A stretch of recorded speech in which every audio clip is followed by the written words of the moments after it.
Thanksgiving dinner at my parents' house always felt like a performance. But that night, the stage was set for something I never saw coming. The table was perfect. Crystal glasses, expensive food, practiced smiles. Everyone was laughing a little too loudly, especially when my billionaire grandfather walked in with his lawyer by his side. The room shifted instantly. Shoulders straightened, voices softened. Eyes followed his every move. I hadn't been home in years. I only came because he asked me to. Halfway through dinner, he put down his fork and looked directly at me. "Evelyn," he said calmly, "I hope the money has been helping you." Before I could even respond, he added, "I've been sending you $15,000 a month for rent." The laughter died. Forks froze in midair. I felt every eye turn toward me. My heart started pounding as I asked the only honest question I could think of. "What are you talking about?" And in that silence, I realized my entire family had been hiding something from me. The moment my grandfather arrived, the entire house changed its posture. My father, Mark, straightened his back like he was about to be inspected. My mother, Susan, rushed to take his coat, smiling so wide her cheeks trembled. Even my younger sister, Brooke, who usually couldn't be bothered to look up from her phone, suddenly sat upright, smoothing her hair as if she'd been waiting for this moment all night. And me? I stayed where I was at the far corner of the table. I hadn't sat at this table in years, yet everything looked strangely familiar. The same oversized dining room, the same heavy wooden chairs, the same unspoken rule that we were supposed to look like a good family, no matter how fragile the truth underneath might be. Dinner began like a carefully rehearsed play. My mother kept serving food that no one had asked for. My father laughed at jokes that weren't funny. Brooke scrolled through her phone under the table, occasionally glancing up just long enough to flash a polite smile. My grandfather, Harold Whitmore, watched quietly. He always did. He didn't talk much at first. He didn't need to. His presence alone carried weight, the kind that made people measure every word before they spoke. I noticed how my parents kept checking his reaction, as if approval was something they could earn with the right tone of voice. I tried to stay invisible. I nodded when spoken to. I smiled when expected. I kept my hands folded in my lap so no one would notice they were shaking. When Grandpa Harold finally spoke, his voice was calm and steady. "So, Evelyn," he said, looking at me over his glass, "how have you been living lately?" My mother jumped in before I could answer. "She's been busy," Susan said brightly. "You know Evelyn always independent." My father nodded. "She insists on doing everything herself." I forced a small smile. Independent. That was their favorite word for me. It sounded positive, responsible, admirable. What it really meant was on your own. "I'm managing," I said carefully.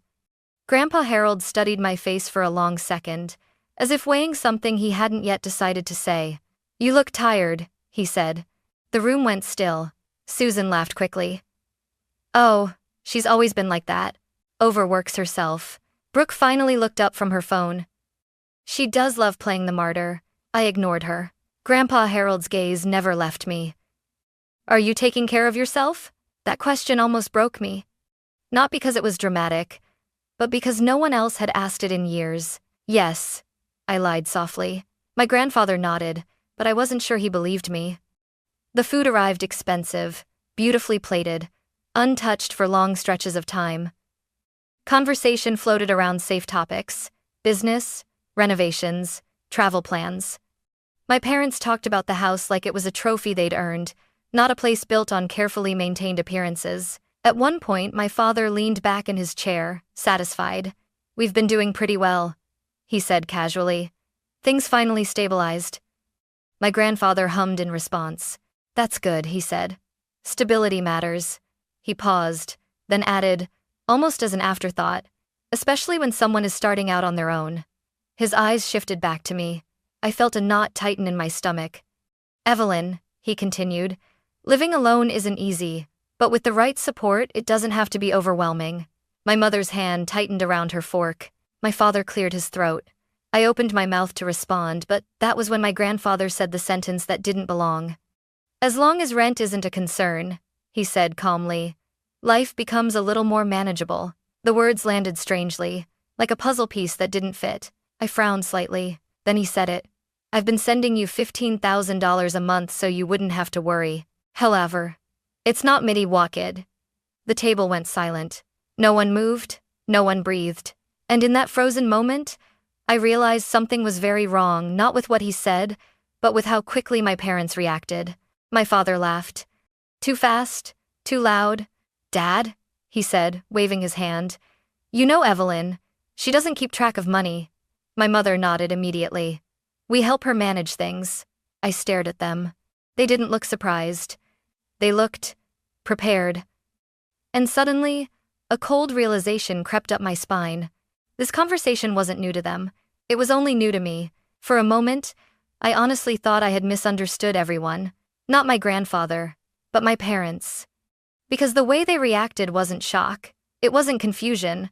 It was coordination. My father laughed again, softer this time, like he was trying to smooth over a wrinkle on an expensive tablecloth.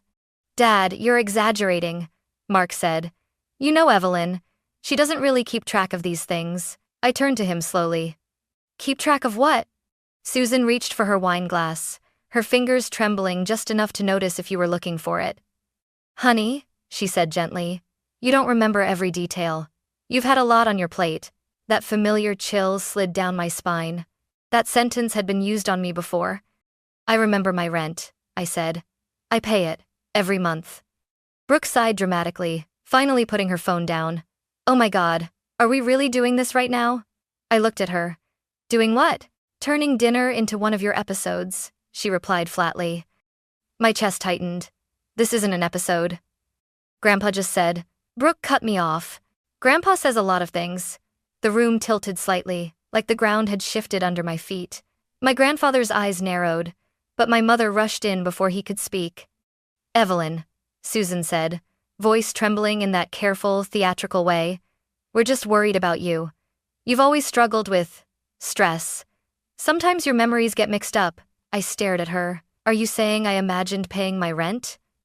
No, she said quickly. Of course not, we just helped. Mark nodded. Exactly. We took care of it for you. I laughed once, sharp and involuntary. You took care of my rent? Yes, he said firmly. Because you weren't in a position to manage money responsibly. I felt my heartbeat thudding in my ears. That's not true. Susan placed a hand over her heart. Evelyn, please don't raise your voice. I'm not raising my voice, I said. I'm asking a question. Brooke leaned back in her chair, crossing her arms. You always do this. You act like everyone's against you. I looked from my sister to my parents, then back to my grandfather. His expression had changed. The warmth from earlier was gone, replaced by something sharper focused. Let her speak, he said quietly. Mark's jaw tightened. Dad, she's confused. My grandfather's gaze snapped to him. Are you diagnosing her now? Silence fell again. I took a breath, forcing my hands to stay still. Grandpa, I said carefully. I don't know what money they're talking about. I've never seen it. I've never touched it. Susan shook her head slowly, tears forming in her eyes. This is exactly what I mean. She truly believes that. Now become did it on Bavarians. Something inside me cracked. Believe what? I asked. That I've been surviving on my own? Mark stood abruptly, palms pressed against the table. Enough. This conversation is inappropriate. Inappropriate for who? My grandfather asked. For the family, Mark snapped. I looked at him. Since when was the truth inappropriate? Brooke scoffed. You always need drama to feel important. That hurt more than I expected. I opened my mouth to respond, but my grandfather spoke first. Brooke, he said calmly, how long have you known about this? Her face stiffened. Known about what? The money, he replied. The monthly transfers. She hesitated. Just for a second. It was enough. My stomach dropped. Mark shot her a warning look. Brooke, stop. She looked away. I don't see why this matters. Mom and Dad handled it. That's all. I stared at her. You knew, I whispered. She rolled her eyes. So what? You would have wasted it anyway. The words hit me like a slap, not violent, but deeply damaging. My grandfather's voice went cold. Daniel, he said. The man who had been sitting quietly beside him finally moved. He adjusted his suit jacket and opened his briefcase. My parents' faces changed instantly. Not confusion, not indignation, fear, and that was when I understood something with terrifying clarity. They hadn't been worried about hurting me. They'd been worried about getting caught. For a long moment, no one spoke. Daniel's briefcase sat open on the table like a quiet threat, but I didn't look at it yet. I couldn't. My chest felt tight, as if every breath had to fight its way out. I looked at my parents instead, at their carefully arranged faces. "You keep saying I'm confused," I said slowly. "So, let me be very clear about what I remember." Susan shook her head. "Evelyn, please, you're upsetting yourself." "No," I replied. "You're upsetting me." Mark opened his mouth, but I spoke before he could cut me off. "I remember the night you told me to leave." Susan's breath caught. "That never happened." "Yes, it did," I said. "You said I was too much. You said I was draining the family. And you told me I'd figure things out on my own." "That's a lie," Mark snapped. I met his eyes. "Then explain why I didn't have a place to go." The room felt smaller, the walls pressing inward. "I didn't leave for freedom," I continued. "I left because I was pushed." Brooke scoffed. "You're twisting things." I turned to her. "You were standing right there." She looked away. "I remember calling Claire," I said, my voice shaking despite my effort to stay calm. "I remember sitting on her couch, wearing the same clothes for 2 days because I didn't bring anything else." Susan covered her mouth. "This is unbelievable." "It was my life," I said. "Not a story." I took a breath and kept going. Because once I started, I couldn't stop. I remember calculating how many hours I could sleep if I worked a night shift after my day job. I remember standing at a bus stop at 5 in the morning, wondering if I could afford coffee or if I needed that money for medication. Brooke rolled her eyes. "You always exaggerate." I laughed softly. "You posted pictures from Hawaii that same month." Her face flushed. "That has nothing to do with this." "It has everything to do with this," I said. "Because while I was choosing between groceries and rent, you were taking selfies on the beach." Mark slammed his hand on the table. "Enough." My grandfather didn't flinch. I turned back to him, my voice quieter now, more honest. "I never once thought you were helping me," I said. "Because if you were, I wouldn't have been that scared all the time." Susan's voice trembled. "We worried about you." "No," I said. "You worried about appearances." Silence spread through the room like spilled ink. I gestured gently around us. "This house looks different. New kitchen, new furniture, new car outside." Mark's jaw tightened. "When I asked for help," I said, "you told me you didn't have money," Susan whispered. "We were under pressure." "So was I," I replied. My hands were shaking now, and I stopped trying to hide it. "I paid my rent every month," I said. "Late sometimes, barely sometimes, but I paid it. Because I had to." I looked at my sister one last time. "You knew," I said, "and you let them convince me I was imagining things." Brooke's voice rose, defensive. "You were unstable." My grandfather stood up slowly. The chair scraping against the floor was louder than any shout. "That's enough," he said. Everyone froze. He looked at me not with pity, not with doubt, but with something that felt like respect. "Thank you for telling me the truth," he said. Then he turned to Daniel. "Now," my grandfather said calmly, "show them what I've been asking about." Daniel reached into his briefcase. And in that moment, I understood that my memories, every painful, lonely detail, were no longer standing alone. They were about to be backed by proof. Daniel moved with quiet precision. No anger. No drama. Just paper, neatly organized. He placed the folder on the table and opened it as if this were a business meeting, not the moment my family's carefully built illusion began to crack. "These are bank transfer records," he said calmly. "They were sent directly from Mr. Whitmore's personal account." My father leaned back in his chair, forcing a laugh that sounded hollow even to himself. "This is ridiculous," Mark said. "Anyone can print documents." Daniel didn't react. He slid the first page forward. "Transfer date," he read. "The 3rd of every month. Amount, $15,000. My mother's lips parted slightly, her eyes fixed on the paper, unblinking. Daniel continued, voice steady. "Recipient, Susan Carter." The room went deathly quiet. Susan shook her head slowly. "That doesn't mean anything," Harold was helping the family. Daniel turned the page. In the memo section, he said, it clearly states, Evelyn housing support. My stomach dropped. I felt like the floor beneath my chair had disappeared, leaving me suspended between relief and grief. Relief, because I wasn't imagining things. Grief, because the proof made everything real. Mark stood up again. Dad, you never said this was strictly for her.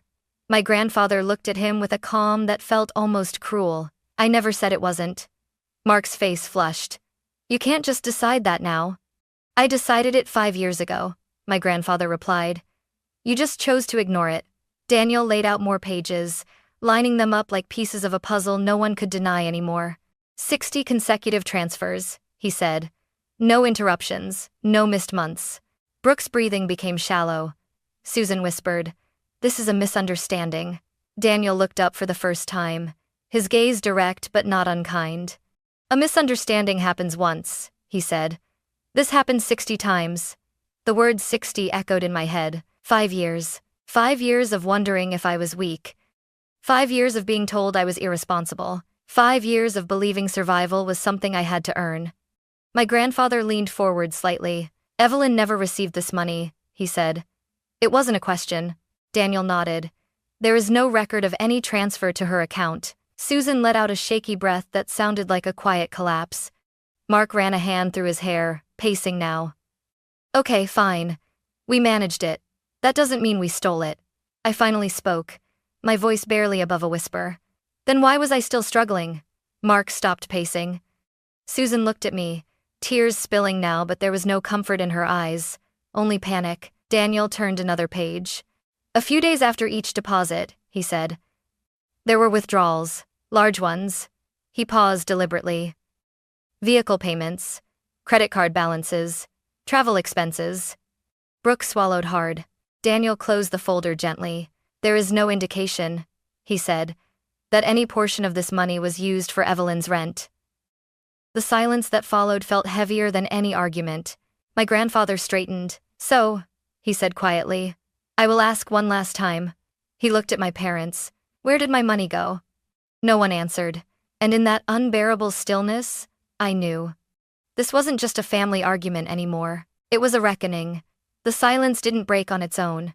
My grandfather broke it. He didn't raise his voice. He didn't slam the table. He simply looked around the room at my father's rigid posture, my mother's trembling hands, my sister's pale face, and said, slowly, so there would be no misunderstanding, what the hell? Every head snapped toward him. I've been sending you, he continued, each word measured, $15,000. Every single month. My chest tightened. I felt the sentence land in my body like a weight I'd been carrying without knowing it had a name. For rent, he added. For Evelyn. My father opened his mouth, closed it, opened it again. That number is ridiculous, Mark said hoarsely. You're making it sound.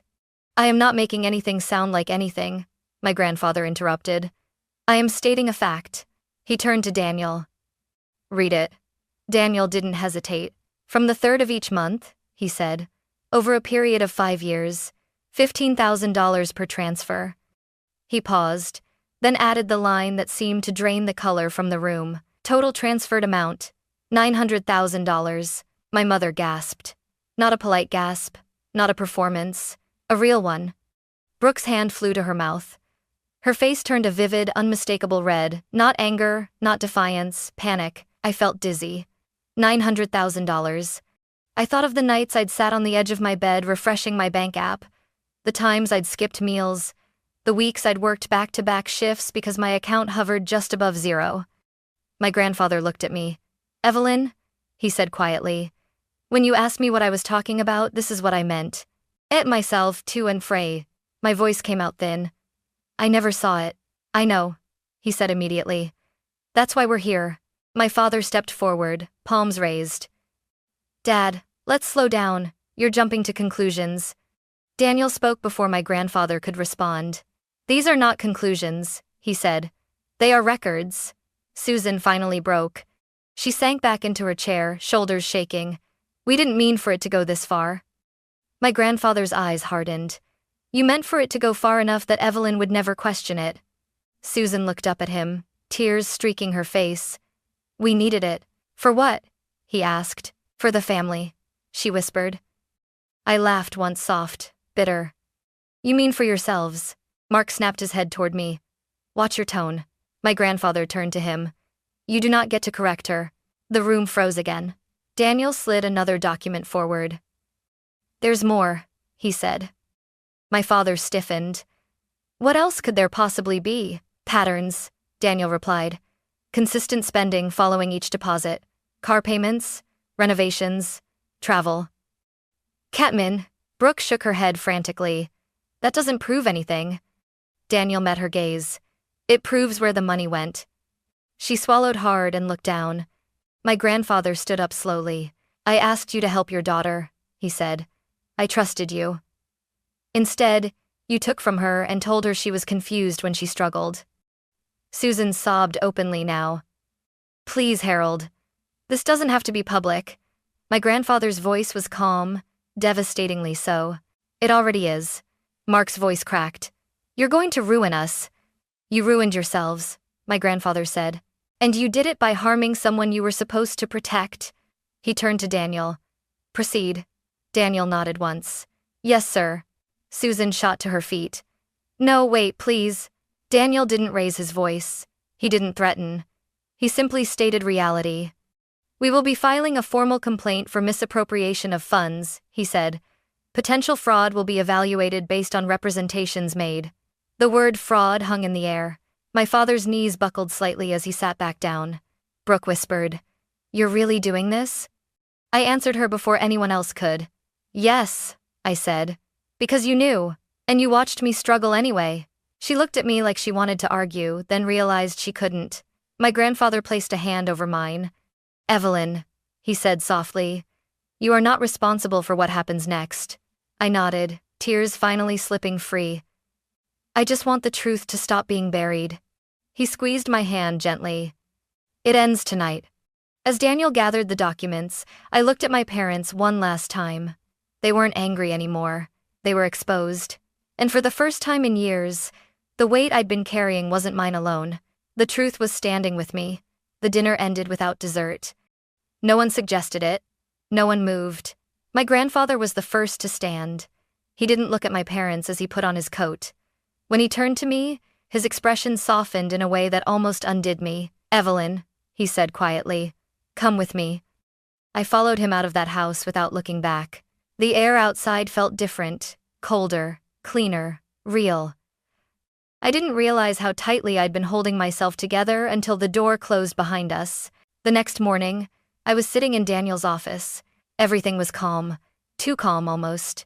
Leather chairs, neutral walls, a conference table that had seen hundreds of conflicts far worse than mine and survived them. Daniel spoke carefully, as if every word mattered. What happened last night crossed the line from a family dispute into a legal issue, he said. Our priority now is your protection. Protection. The word landed gently but firmly. My grandfather sat beside me, hands folded. She's been blamed, dismissed, and isolated, he said. That stops now. Daniel nodded. We'll document everything. Communication will go through counsel. No direct contact. I swallowed. What if they call me? They will, Daniel said honestly. And you won't answer. As if on cue, my phone buzzed on the table. Mom. I stared at the screen, my heart pounding. Daniel didn't rush me. You don't owe them access, he said. I declined the call. Then another message came through from my father. You've gone too far. My hands shook, but something inside me felt steadier than it ever had before. I want boundaries, I said. Real ones. Daniel made a note. We'll make sure they're enforced. That afternoon, the formal process began. Letters were drafted. Accounts were frozen pending review. Requests for documentation were sent. Nothing dramatic. Nothing loud. Just the machinery of accountability beginning to turn. Later, as my grandfather drove me home, he broke the silence. I should have seen this sooner, he said. I trusted them because they were family. I shook my head. They used that trust. That's not on you. He glanced at me. You shouldn't have had to be this strong alone. I looked out the window, watching the city pass by. I didn't choose to be, I said. I just didn't have another option. He nodded slowly. You do now. That night, my phone lit up again, messages from my sister, my parents, words swinging wildly between guilt and anger. I blocked every number. For the first time, it didn't feel cruel. It felt safe. The law wasn't there to punish them yet. It was there to draw a line around me, and for the first time in my life, that line held. The courtroom didn't feel dramatic. It felt final. The ceiling was high, the walls bare, the air heavy with quiet rules no one dared to break. Every sound shuffling papers, a cleared throat echoed like it mattered. I sat between my grandfather and Daniel, my hands folded tightly in my lap. Across the room, my parents looked smaller than I remembered. My father's shoulders were slumped, his suit wrinkled like he'd slept in it. My mother stared straight ahead, eyes dull, as if she'd already accepted whatever was coming. My sister sat beside them, rigid, her confidence stripped away by the weight of the room. No one looked at me. And for the first time, that didn't hurt. Daniel stood when it was time. He didn't accuse. He didn't dramatize. He presented. Month by month, he walked the court through the transfers, the amounts, the memos, the consistency. He showed how the money was sent with a clear purpose, and how that purpose was ignored. This was not a misunderstanding, he said calmly. It was a pattern. The defense tried to frame it as family assistance. Daniel countered with a single question. If the money was meant for Evelyn, he asked, where is the record of Evelyn receiving it? There was no answer. When my mother was called to speak, her voice shook. She talked about pressure, about fear, about doing what she thought was best, but fear didn't explain 5 years. My father followed, his words clipped, defensive. He said they had handled things internally. The judge listened without reacting. When it was my turn, I stood. My legs felt weak, but my voice didn't. I didn't talk about emotions. I didn't need to. I talked about facts, rent receipts, bank statements, timelines. I talked about paying on time, paying late, paying anyway. I didn't know help was being sent, I said. I believed I was alone. The judge nodded slowly. That nod felt like acknowledgement. When the ruling came, it was precise and unemotional. Repayment, penalties, interest, documentation, accountability. I didn't look at my parents. I looked straight ahead. Outside the courtroom, my mother tried to approach me. Evelyn, she whispered, tears breaking through. Please, we can fix this. Daniel stepped forward, calm and firm. All communication will go through counsel. I watched her stop, like she'd hit an invisible wall. My father didn't say anything. He just stared at the ground. My sister looked at me once, really looked, and then turned away. As we walked down the courthouse steps, my grandfather placed a hand on my shoulder. You were brave, he said. I exhaled, feeling something settle inside my chest. It wasn't victory, it was closure. The truth had been spoken where it mattered most. And it had been believed. The money came back quietly. No announcement, no celebration. Just a notification in my bank account numbers, lining up in a way they never had before. Repayment, interest, documentation, official, undeniable. For a long time, I just stared at the screen. Not because I felt rich, but because, for the first time, reality matched the truth I had been carrying alone for years. My grandfather didn't call it compensation. He called it restoration. This was never about giving you something extra, he said. It was about returning what should have protected you. I didn't rush to spend it. I paid off the debts I had accumulated trying to survive quietly. I rebuilt my emergency savings. I invested carefully, with Daniel's guidance, into the small business I had built from nothing, the one that kept me afloat when I believed no one was coming. And then, slowly, I did something I had never allowed myself to imagine. I chose stability. A modest place of my own. Not impressive, not performative, just peaceful. A space where silence didn't feel threatening, where the door closing meant safety instead of abandonment. My parents never contacted me directly again. Everything stayed documented, filtered, distant. At first, I thought distance would feel like loss. Instead, it felt like oxygen. One afternoon, I sat with my grandfather on his terrace, watching the light shift across the city. You didn't lose your family, he said gently. You found your truth. I nodded. I used to think strength meant enduring, I said. Now I know it also means leaving. He smiled. The dinner that changed everything didn't give me revenge. It gave me clarity. I learned that love without accountability is not love. That silence can be as harmful as cruelty. And that asking for proof doesn't make you cruel, it makes you free. My life didn't end at that table. It started there. And this time, I get to decide where it goes next.